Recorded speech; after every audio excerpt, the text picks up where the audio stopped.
Mr. Speaker, Mr. Vice President, distinguished members of the Senate and the House, distinguished guests, ladies and gentlemen, back in June 1957, Nobusuke Kishi, my grandfather, standing right here as Prime Minister of Japan, began his address by saying, and I quote, "It is because of our strong belief in democratic principles and ideals that Japan associates herself with the free nations of the world."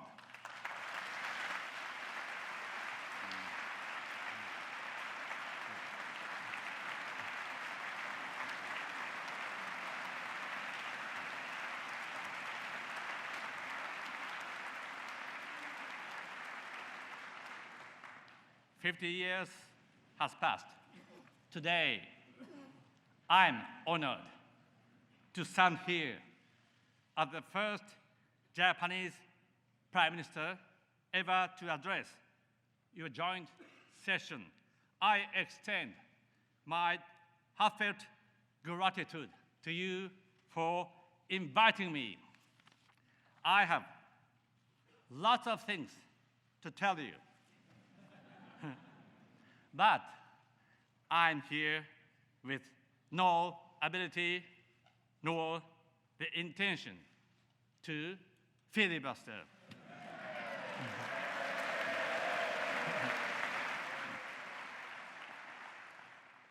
As I stand in front of you today, the names of your distinguished colleagues that Japan welcomed as your ambassador come back to me. The Honorable Mike Mansfield, Walter Mondale,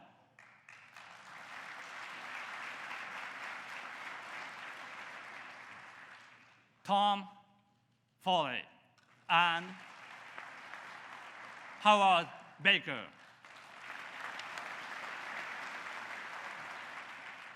On behalf of Japanese people, thank you so very, very much for sending us such shining champions of democracy.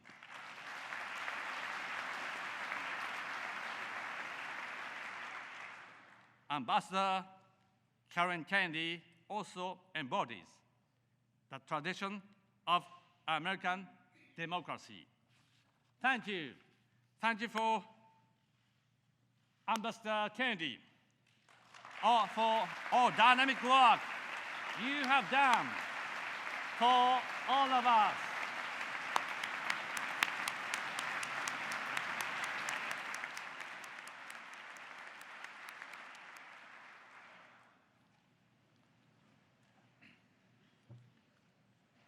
We all miss Senator Daniel Inouye, who symbolized the honor and achievement of Japanese Americans.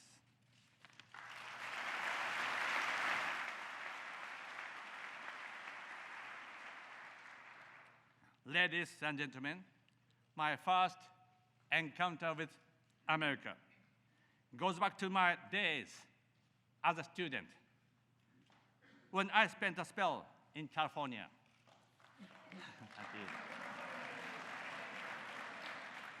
A lady named Catherine Del Francia let me live in her house. She was a widow and always spoke of her late husband, saying, "You know, he was much more handsome than Gary Cooper." She meant it. She really did. In the gallery, you see my wife, RTA is there.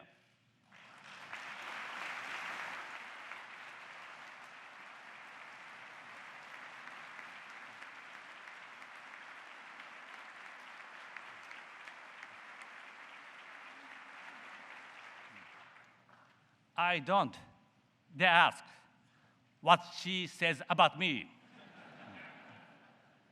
Mrs. Delphancia's Italian cooking was simply out of this world. She was cheerful and so kind as to let lots and lots of people stop by at her house. They were so diverse.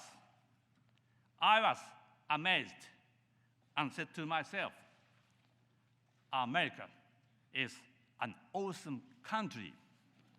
Later, I took a job as a steel maker, and I was given the chance to work in New York.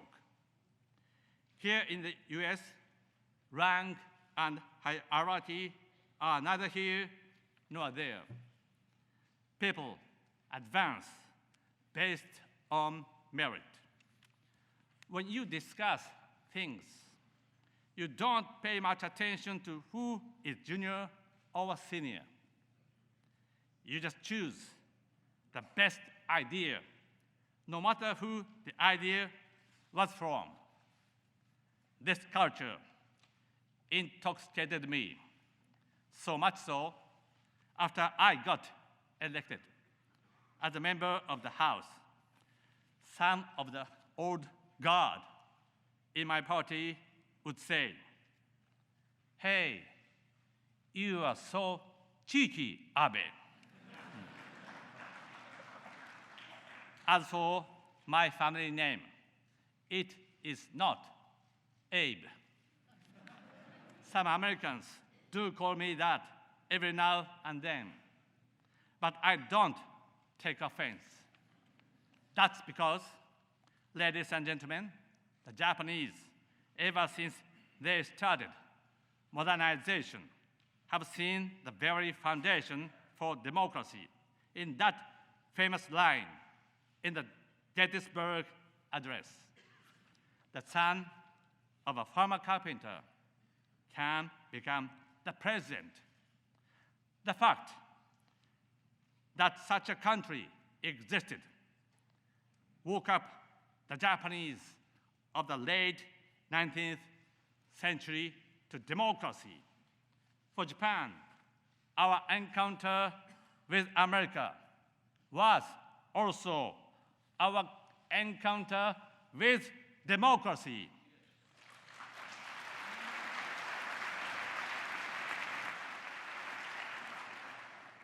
And that was more than 150 years ago, giving us a mature history together. Before coming over here, I was at the World War II Memorial. It was a place of peace and calm that struck me as a sanctuary. The air was filled with the sound of water breaking in the fountains. In one corner stands the Freedom Wall. More than 4,000 gold stars shine on the wall. I gasped with surprise to hear that each star represents the lives of 100 fallen soldiers. I believe those gold stars are a proud symbol of the sacrifices in defending freedom.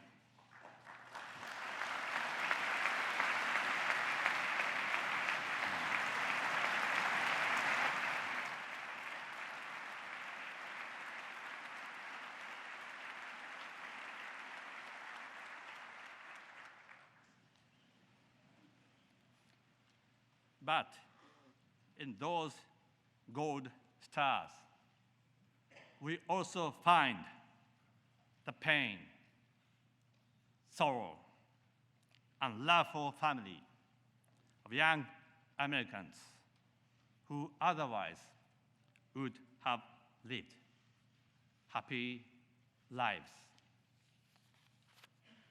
Pearl Harbor, Bataan Corridor, Coral Sea, the battles engraved at the memorial crossed my mind, and I reflected upon the lost dreams and lost futures of those young Americans. History is harsh. What is done cannot be undone. With deep repentance in my heart, I stood there in silent prayers for some time. My dear friends, on behalf of Japan and the Japanese people, I offer with profound respect my eternal condolences to the souls of all American people that were lost during World War II.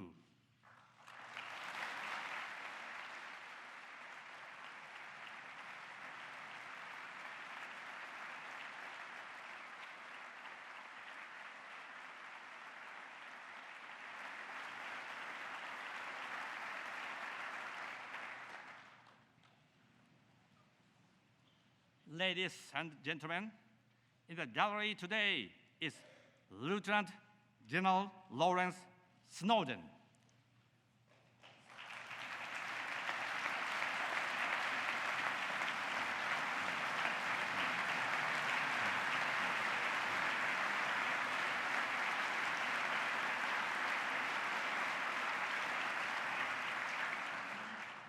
"70 years ago, in February, he landed on Ioto, or the island of Iwo Jima, as a captain in command of a company. In recent years, General Snowden has often participated in the memorial services held jointly by Japan and the US on Ioto. He said, and I quote, "We didn't and don't go to Iwo Jima to celebrate victory, but for the solemn purpose to pay tribute to and honor those who lost their lives on both sides." Next to General Snowden sits Diet Member Yoshitaka Shindo, who is a former member of my cabinet. His grandfather, General Tadamichi Kuribayashi, whose valor we remember even today, was the commander of the Japanese garrison during the Battle of Iwo Jima. What should we call this, if not the miracle of history? Enemies that had fought each other so fiercely have become friends, bonded in spirit.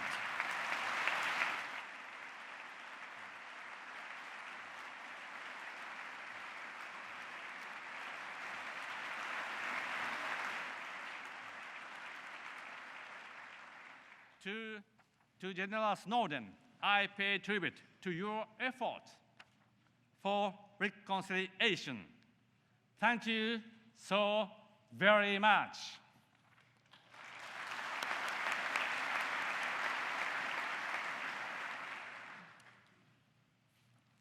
Post-war, we started out on our path, bearing in mind feelings of deep remorse over the war. Our actions brought suffering to the peoples in Asian countries. We must not avert our eyes from that. I will uphold the views expressed by the previous prime ministers in this regard. We must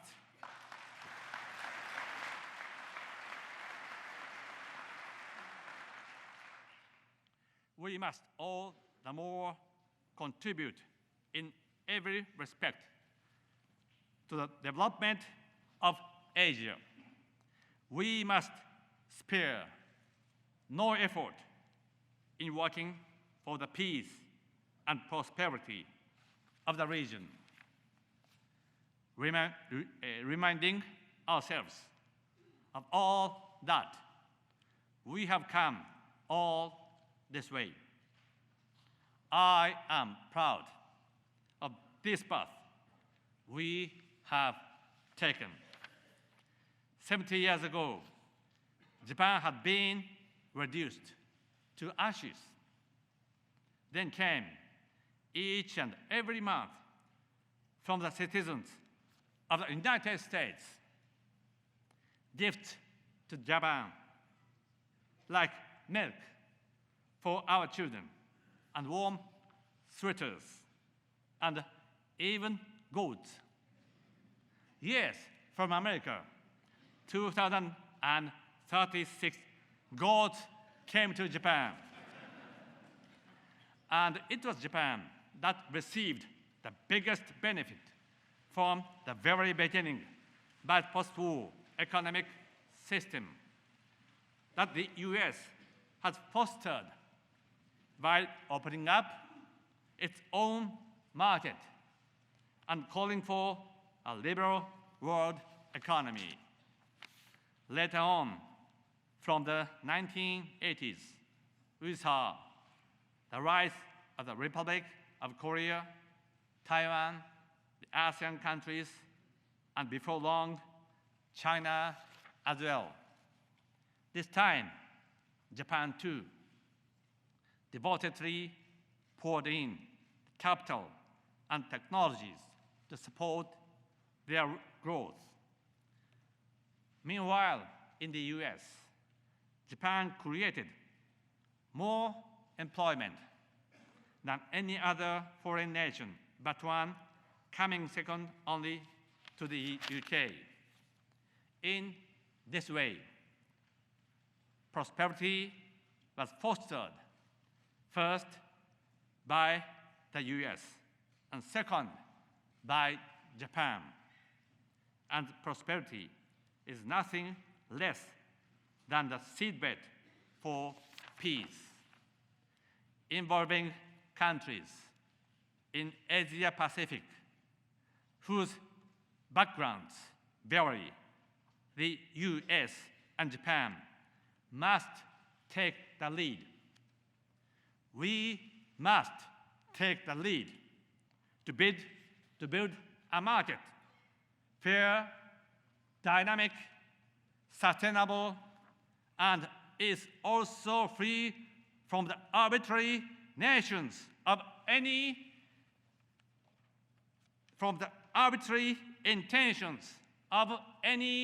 nation.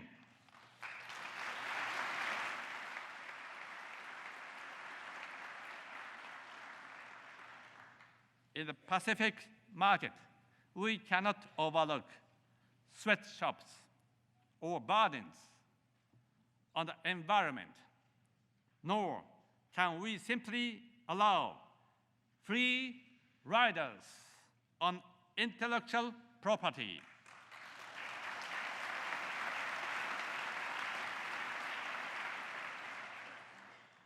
No, instead, we can spread our shared values around the world and have them take root.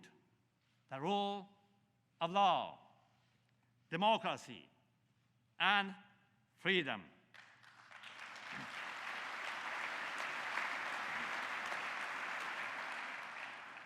That is exactly what the TPP is all about.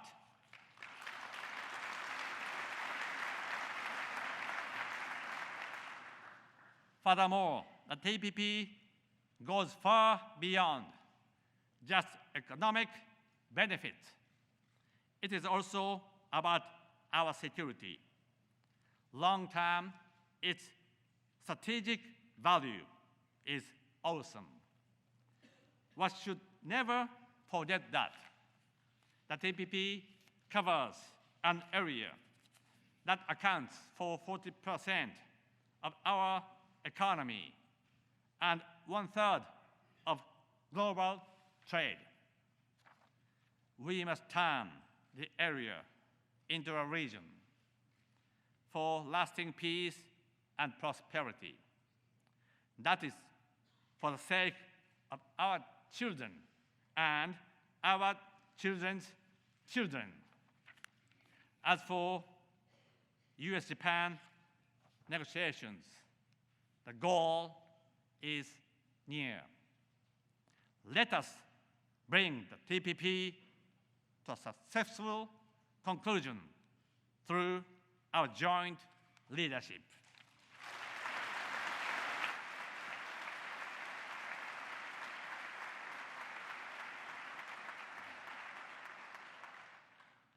As a matter of fact, I have something I can tell you now. It was about 20 years ago. The GATT negotiations for agriculture were going on. I was much younger and like a ball of fire, and opposed to opening Japan's agricultural market. I even joined farmer representatives in a rally in front of the parliament. However, Japan's agriculture has gone into decline over these last 20 years. The average age of our farmers has gone up by 10 years. Now, and is now more than 66 years old. Japan's agriculture is at a crossroads. In order for it to survive, it has to change now.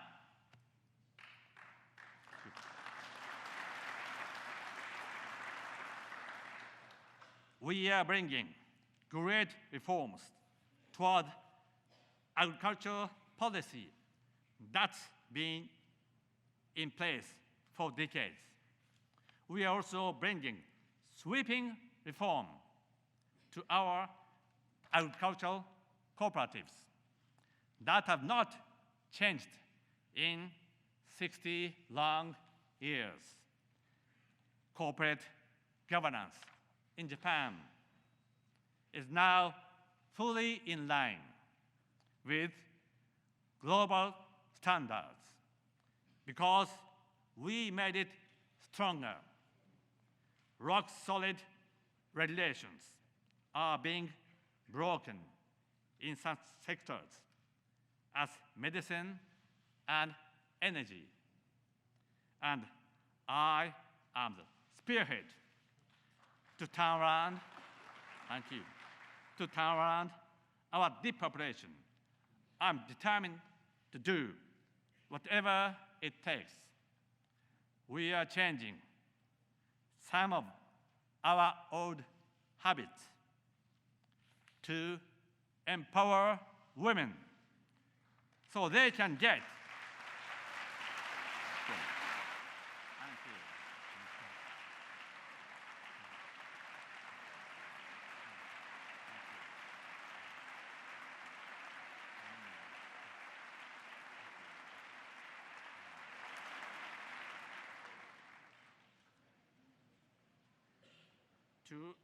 to empower women so they can get more actively engaged in all walks of life.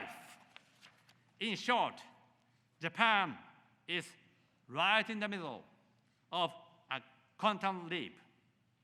My dear members of the Congress, please do come and see the new Japan, where we have regained our spirit of reform and our sense of speed.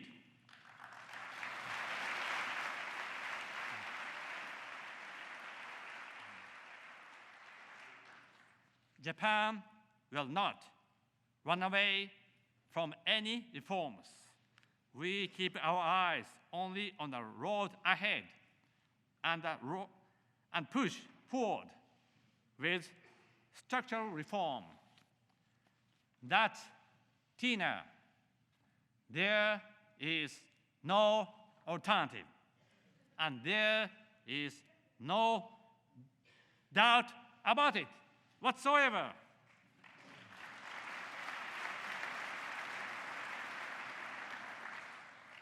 My dear colleagues, the peace and security of the post-war world was not possible without American leadership.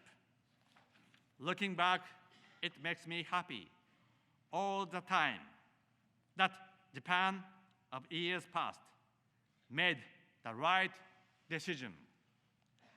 As I told you at the outset, citing my grandfather, that decision was to choose a path. That's the path for Japan to ally itself with the US and to go forward as a member of the Western world. In the end, together with the US and other like-minded democracies, we won the Cold War.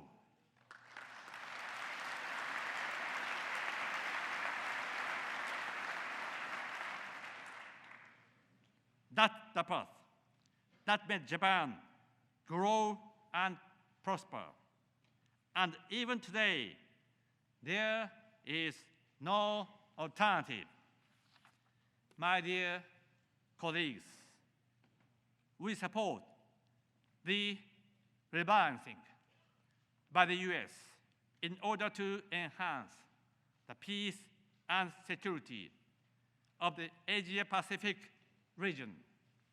And I will state clearly, we will support the US effort first, last, and throughout.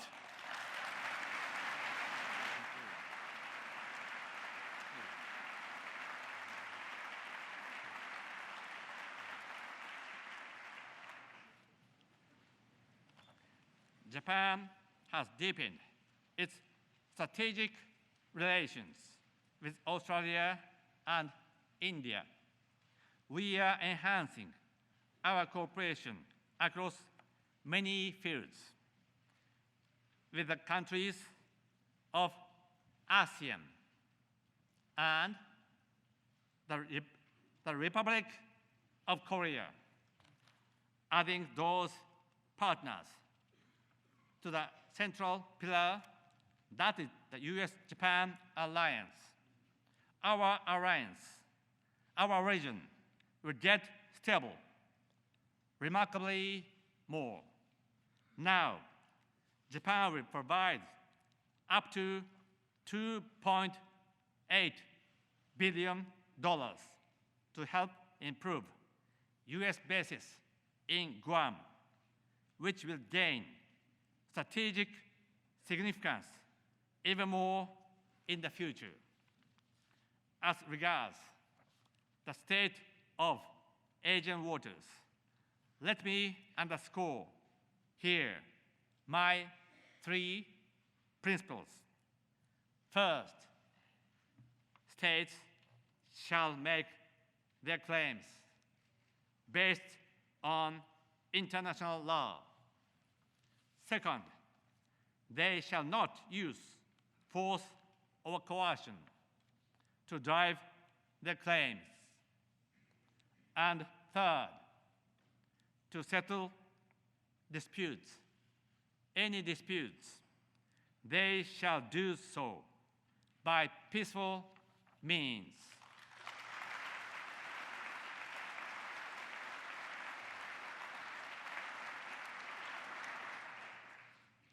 We must make the vast seas stretching from the Pacific to the Indian Oceans, seas of peace and freedom, where all follow the rule of law.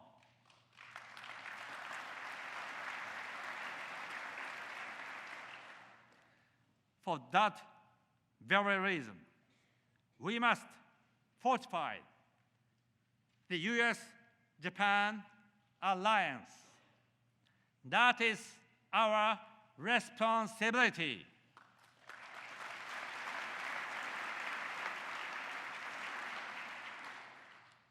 Now, let me tell you, in Japan, we are working hard to enhance the legislative foundations of our security. Once in place, Japan will be much more able to provide a seamless response for all levels of crisis.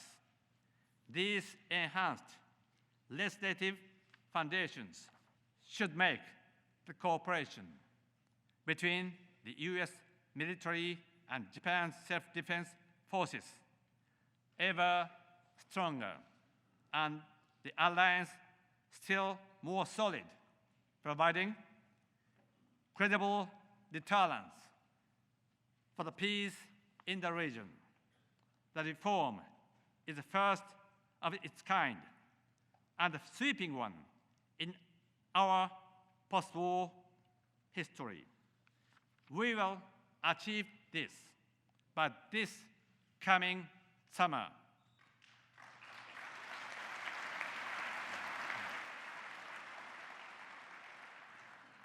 Now, I have something to share with you.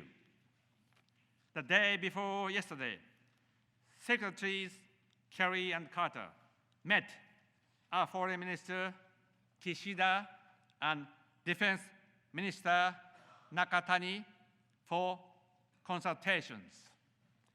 As a result, we now have a new framework, a framework to better put together the forces of the US and Japan, a framework that is in line with the legislative attempts going on in Japan. That is what's necessary to build peace, more reliable peace in the region, and that is namely the new defense cooperation guidelines.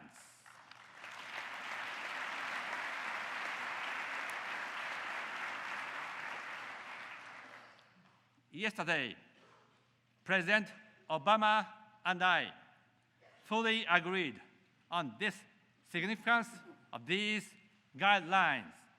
Ladies and gentlemen, we agreed on a document that is historic.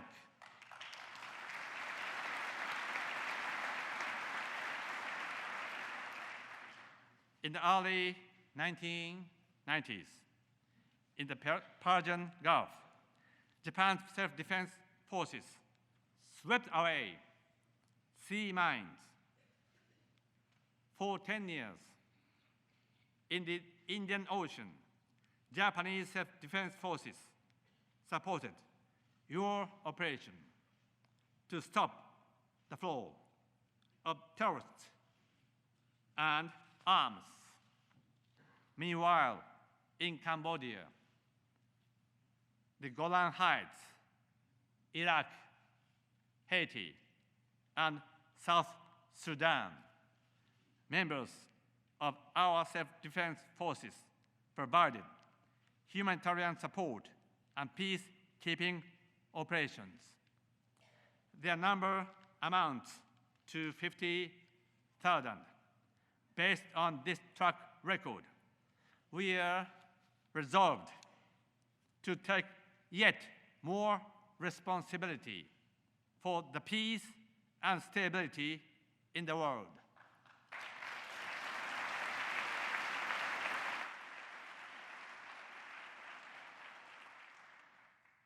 It is for that purpose we are determined to enact all necessary bills by this coming summer, and we will do exactly that.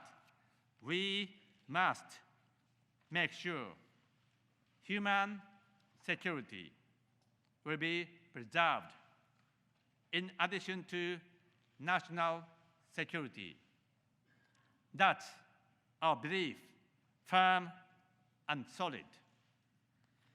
We must do our best so that every individual gets education, medical support, and an opportunity to rise to be self-reliant.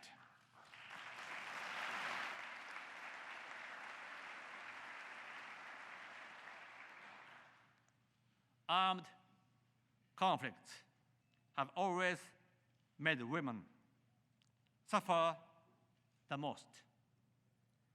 In our age, we must realize the kind of world where finally women are free from human rights abuses.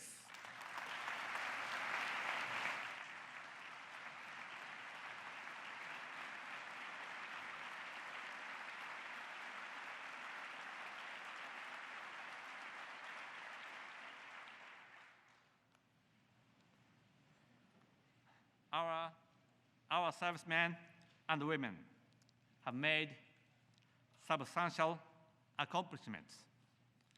So have our aid workers, who have worked so steadily. Their combined sum has given us a new self-identity.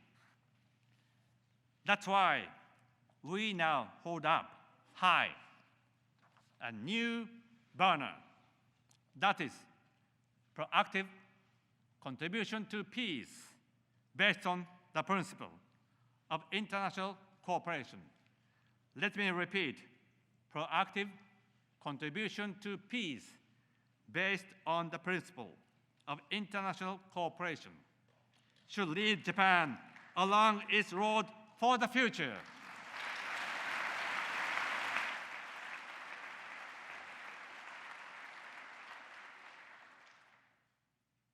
Problems we face include terrorism, infectious diseases, natural disasters, and climate change.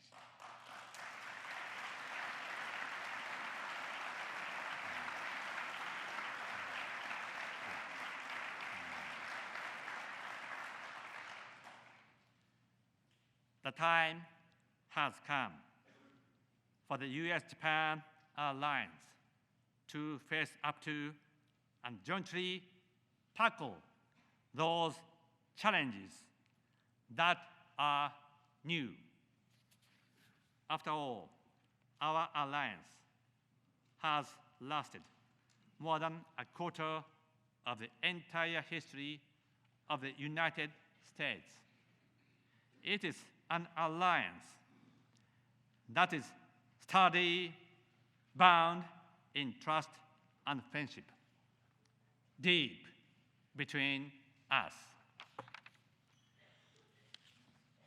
No new concept should ever be necessary for the alliance that connects us, the biggest and the second biggest democratic powers in the free world, in working together.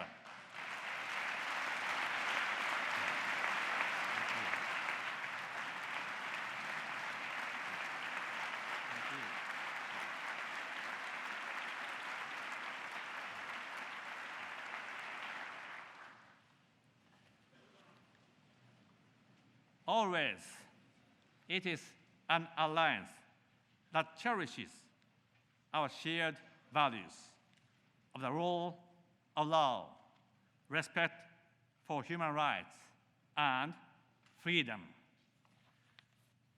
When I was young, in high school, and listened to the radio, there was a song that flew out and shook my heart. It was a song by Carole King.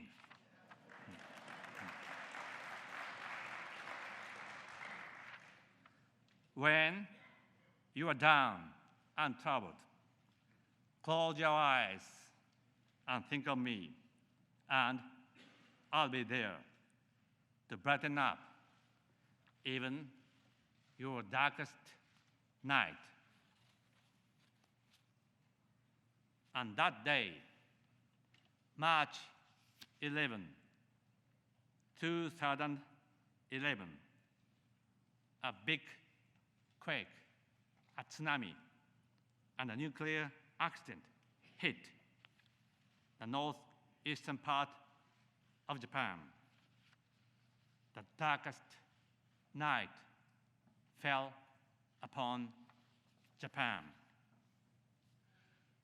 But it was then we saw the US armed forces rushing to Japan to the rescue at a scale never seen or heard before. Lots and lots of people from all corners of the US extended the hand of assistance to the children in the disaster areas. Yes, we got friends in you.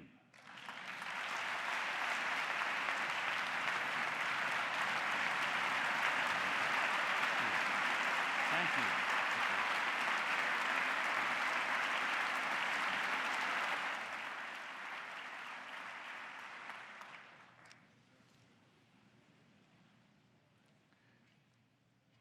Together with the victims, you shed tears. You gave us something very, very precious. It was hope for the future. Ladies and gentlemen, the finest asset the US has to give to the world was hope, is hope, will be and must always be hope.